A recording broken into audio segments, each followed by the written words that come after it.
This is Ty Newell with COVID status report number 21 with the title Comfort is Killing Us, posted as of July 13th. And can't remember if you've seen this t-shirt yet, but this is in honor of my college roommate Art and the crew of Fast Tango, which had an excellent finish in Bell's Port Huron to Mackinac sailing race, demonstrating what intelligence and humans and nature can do together. And again, congratulations to all the crews that participated in the Port Huron to Mac race, and to Bell's for making such wonderful beer. KBS, Two Hearted. All right, let's get back to business. Get out. Get out of the house. Get out of the building. Get out of the classroom. Go outside. And we're going to see the importance of fresh air, sunlight, and the ability of the virus to be transmitted. So that's the subject of this report. Going inside to get a bit cooler, a bit warmer, without proper ventilation is killing us. Deb and I got out for the first time to enjoy a couple of meals at our favorite local brewery, which is responsibly requiring patrons to mask. You can see me enjoying a nice Hefeweizen and a wonderful German lunch, and accompanying Deb and myself is Mr. Bean and his minion pal, also appropriately face masked. And one of the great things about outside, when you measure carbon dioxide, it's unfortunately about 100 ppm greater than it was when I was born, but it's at about 400. That is truly fresh air. No report next week. We're going to be traveling on vacation, and so I'll spare you the boredom, but we'll catch up 2 weeks later, and I'll report on our travels as they go along. Why? Why is this occurring? Why are we supposedly one of the most advanced, if not the most advanced countries in the history of the world, doing so poorly tackling this disease? Is it our advancement, our ability to supposedly control the indoor environment that's causing this, coupled with our obstinance in being responsible for ourselves and for others? Of course, careless reopening by Southern governors is being cited as the primary reason for the infection surge. And the good news for the Southern governors, they're only half responsible for this surge. The other half is outdoor temperature. Since mid-June, I've been showing this plot and adding data, and back in mid-June, I could see a trend that said somewhere in early July, our infection parameter was going to exceed the infection parameter growth boundary of 2.7, where we would start going into a region where daily new infection cases were going to increase at an accelerating rate. What I did not expect at the time was this abrupt jump in infection parameter. And remember, the infection parameter, the infections per infectious person over a 2-week period.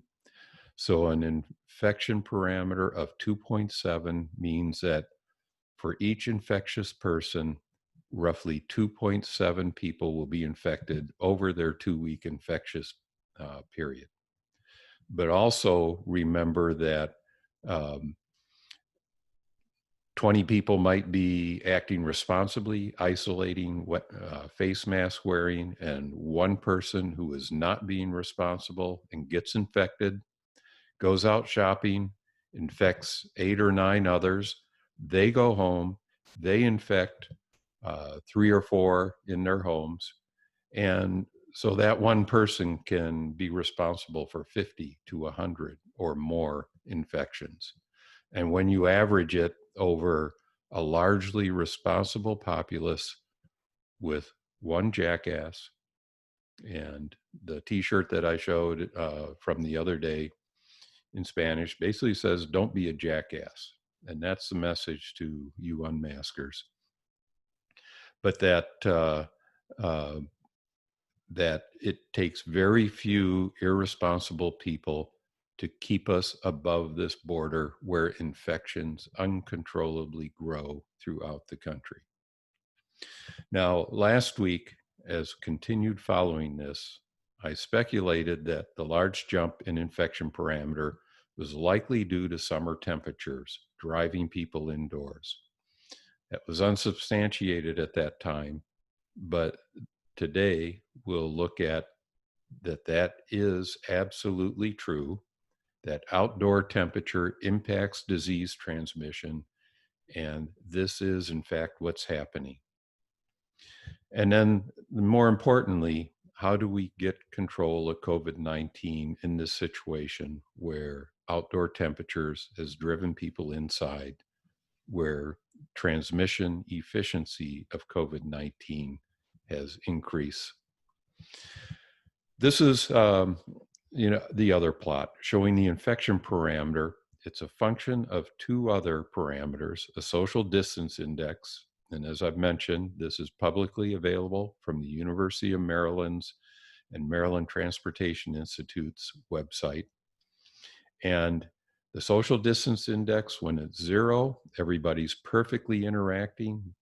And when it's 100, everybody's perfectly isolated. And the pre-COVID range was roughly about 20. And as we isolated, in March and April, we were able to reach a social distance index of about 60 to 70. New York exceeded all others, getting up to 70 to 75 as they clamped down on interactions. Coupled with the social distance index is a transmission efficiency factor that I've defined. And the transmission efficiency is relative to an efficiency of 1.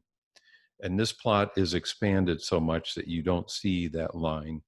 But a transmission efficiency, or G value of 1, is the level that occurs pre-COVID-19 days, when we were shaking hands, sipping someone else's beer, and interacting as people normally would. And then with the onset of COVID and starting to mask, have 6-foot spacing, and sanitizing surfaces and taking other actions, that we've been able to drive the disease transmission efficiency down to a level of about 0.1 to 0.3. And what you can see in this plot, starting in May, as we move toward June, we were bumping along in the US. Many other countries like South Korea and several European countries have been well below 2.7, decaying and killing off the virus. We've been bumping along as a whole in the US along this boundary, so not effectively getting it under control. And as we moved to June, we continued almost being in control. And then all of a sudden, without much change of the social distance index, that is, with similar interactions among us, that we took this unexpected jump from a transmission efficiency of about 0.1, 0.12, up to a level of about 0.2. And initially, we didn't know if that was going to be sustained, but it has been. And that jump in infection parameter, because of the increase in disease efficiency parameter, has caused this horrific acceleration of infection cases that have been observed throughout the country now. Moving into July, people have recoiled as we've been seeing these scenes of desperation, especially in southern states, but now propagating north. Overwhelmed hospitals, people dying who have no pre-existing conditions, who aren't old and decrepit like myself. And so as we've recoiled and started on our own to distance again, that we've moved from a value of about 29 to 30 up to a social distance index of about 32 or so. This has somewhat slowed the progress of the disease, but it is still continuing at an unacceptable rate. Unless we distance to a level of about 36, assuming that the transmission efficiency stays the same, but we'll talk about how to knock that back down, that we are going to just keep accelerating in infections. This is an updated plot, and it's actually a more optimistic plot than what I showed you last week, with approaching nearly 400,000 new infections per day in the US by August without any substantial actions taken to distance further, not fully close, but simply getting above a social distance index of 36 compared to like 60 when we were more fully isolated, and perhaps being able to knock the disease transmission efficiency factor down. If we don't knock the disease transmission efficiency factor down, and we follow this gray and yellow path with a social distance index of 33, the current value, we will move up toward 100,000 to 140,000 new infections per day by August and late September. Now, if in August we do decide to get serious throughout the country and social distance index increases to 40, we can see a decay at that time starting about the second week of August, and by September, October, November, being able to be in control of the disease. If we wait for Mother Nature to essentially move average US temperatures down below 70, and so in waiting for Mother Nature, what we will see will be first up north as it drops below 70 and then propagating down south, a reduction of the transmission efficiency factor as we again hit the swing season in the fall and start opening windows, opening doors, and getting outside more. And so with that, we would then again decrease, not as much as we would have by taking more proactive actions, but we would have seen this drop. And the lower curve shows if we hadn't had this jump, where we would be. So this jump, apart from the irresponsible actions of Southern governors and other states that disregarded reopening, taking care in reopening their states, we would have been on this path. And so the temperature effect is significant. Okay, it's very significant, coupled with the social distance index, and the infection parameter, number of infections per day, is very, very sensitive to slight changes of these values. Let's look at a couple of state trends in terms of time. Illinois and Michigan kind of parallel each other. I mean, we both got hit hard, Detroit, Chicago, and surroundings, and we started putting social distancing in place with a fairly rapid decline of infection parameter with initial actions, and then a much tougher road over the next month or so into June to get below this growth level of 2.7.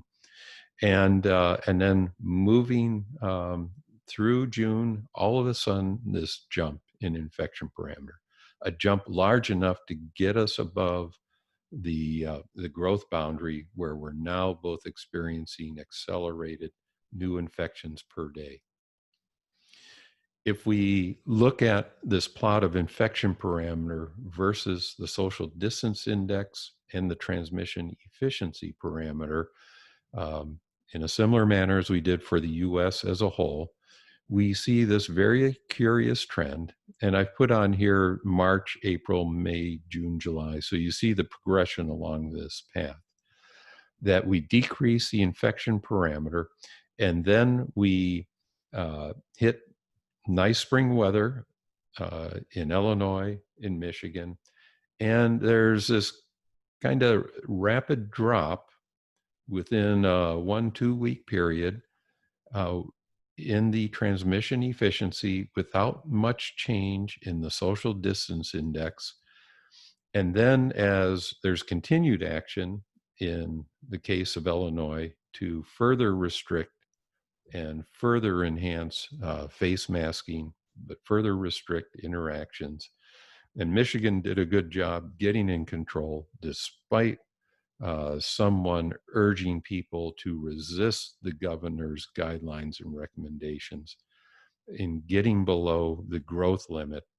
But then again, as they reopened, and then within a very short period of time, without significant change of the social distance index, this significant jump up above the 2.7 uh, infection growth boundary. So let's talk about that, and then we're going to map this a little differently. Here's some data. This is about 10, 12,000 data points that I collected from a series of 13 identical homes. These are manufactured homes built in a factory in Vermont. And we monitored energy and air quality and comfort conditions in these homes for about 2 years. And each one of these dots looks like a shotgun blast hit it. And that's because these homes are occupied by very non-identical people just living their lives. And the homes have anywhere from 1 to 5 occupants. But these factory built homes are also very, very high quality. They're built by a company named Vermod, and they have very high efficiency heat pumps for comfort conditioning. They have active indoor air quality control with a smart ventilator. And this energy plot showing the daily electric energy consumed in these houses for each day over this 1 to 2 year period of data collection, and a value of say 20 kilowatt hours per day of energy for comfort conditioning in the home. That's roughly about $2 of electricity in most of the US. What you see is that in the swing season, this 50 to 70 degree region, that's where we're transitioning from heating a home to cooling a home. And in that range, and of course, there's some people that still want to heat their home when it's above 70 outside, and some that want to cool their home when it's below 50. And that's why there's scatter in a plot like this.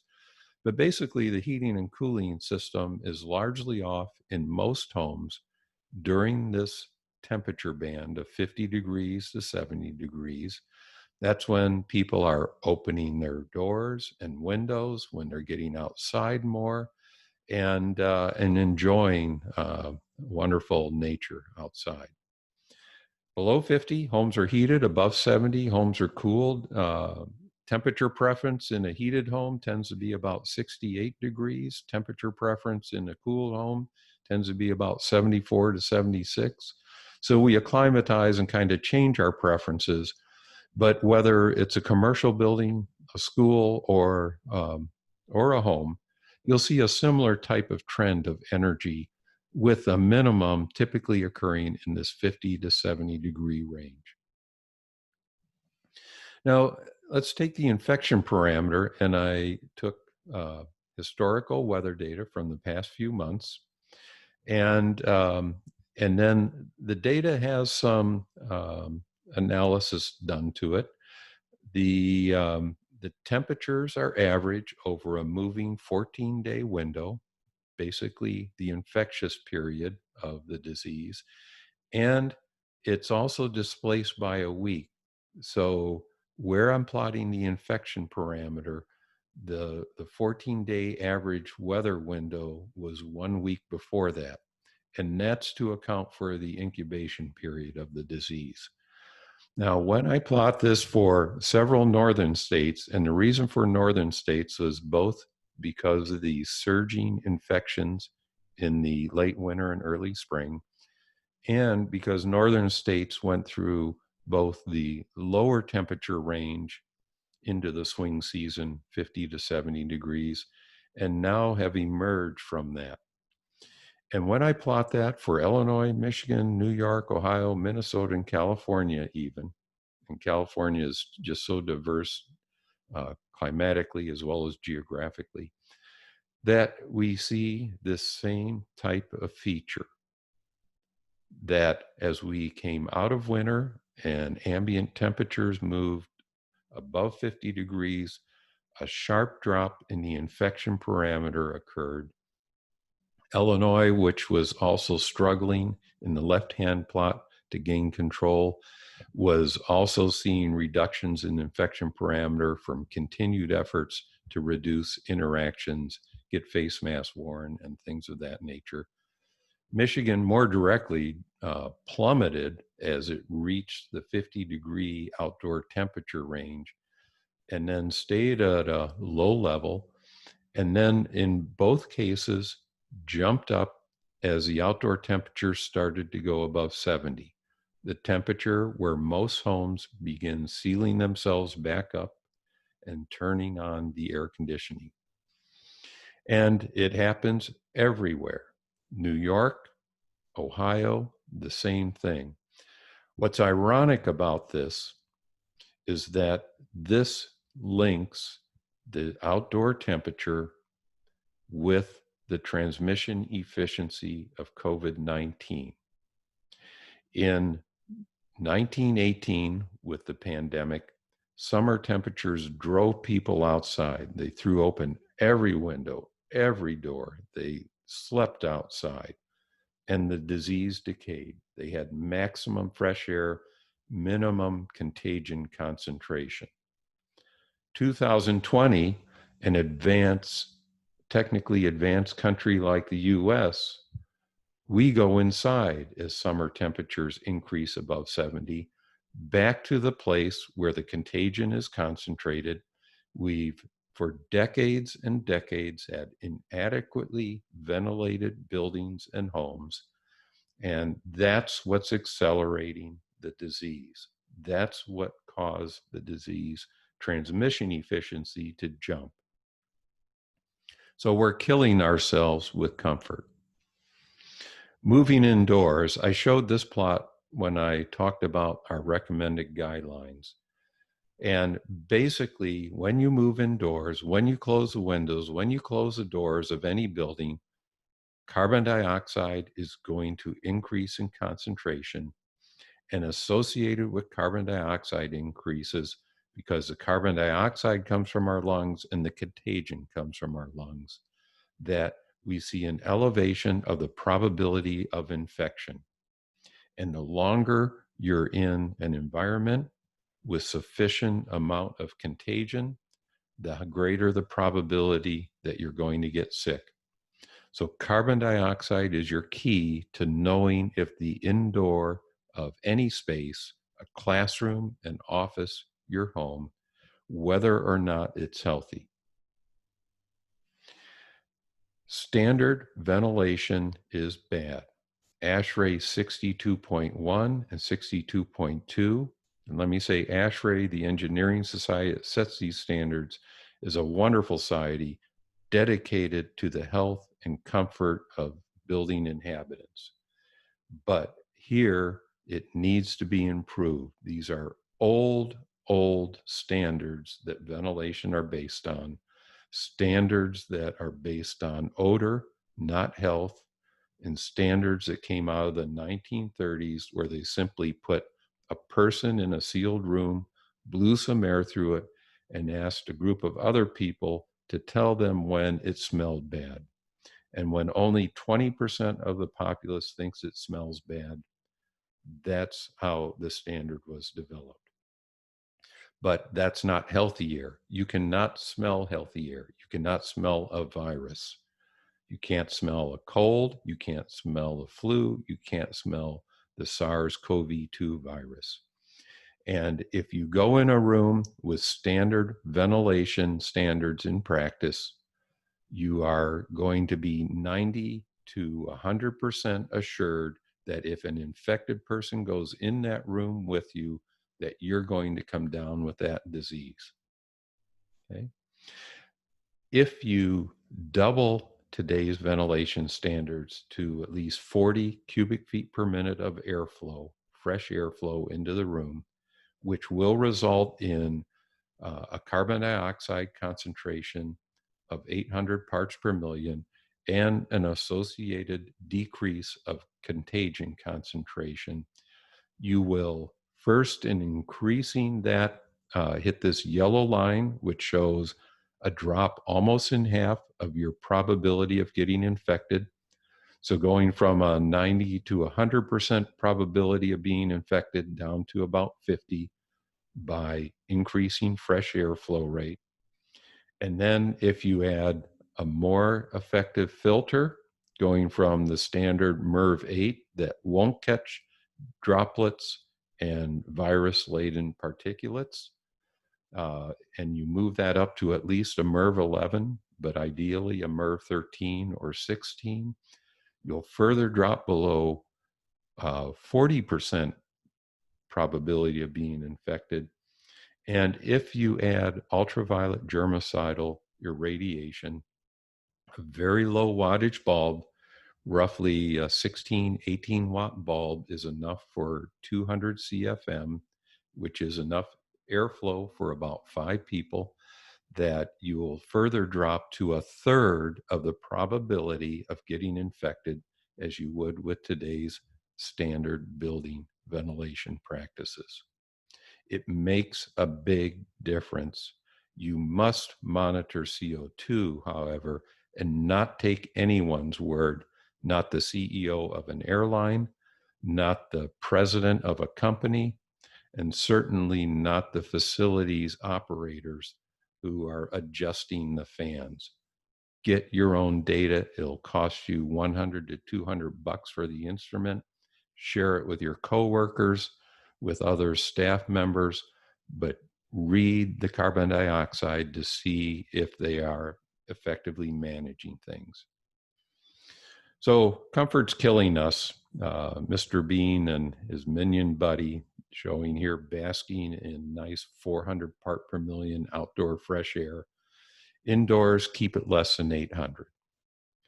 Are you willing to enter a building without knowing the CO2 concentration? As people have said, they feel like they're playing Russian roulette when they enter a building. Well, you don't. You can open the chamber of that and see if there's any bullets in it. Measure CO2. I saw a recent news story that Parsippany Troy Hill schools are planning to use Yuri Alon's 410 scheduling. This basically cuts the student density in half, which is another way to get the carbon dioxide concentration down below 800 parts per million if you can't do it by opening dampers and increasing fan speeds. And this is a great idea. Half the school shows up 1 week for 4 days, and then they're off for 10. Well, their Zoom meeting for the following week. The other half of the school comes in the next 4 days. And as we discussed last week, with this 410 scheduling, this is out of sync with how the virus incubates and then infects. And it's a schedule that allows everyone in alternating groups to be tested before they come back together, forming this protective bubble of non-infected people where you are safe. Follow our guidelines. Fresh air sufficient to always keep below 800 parts per million in any indoor space. Increase air filtration and look into obtaining ultraviolet germicidal irradiation.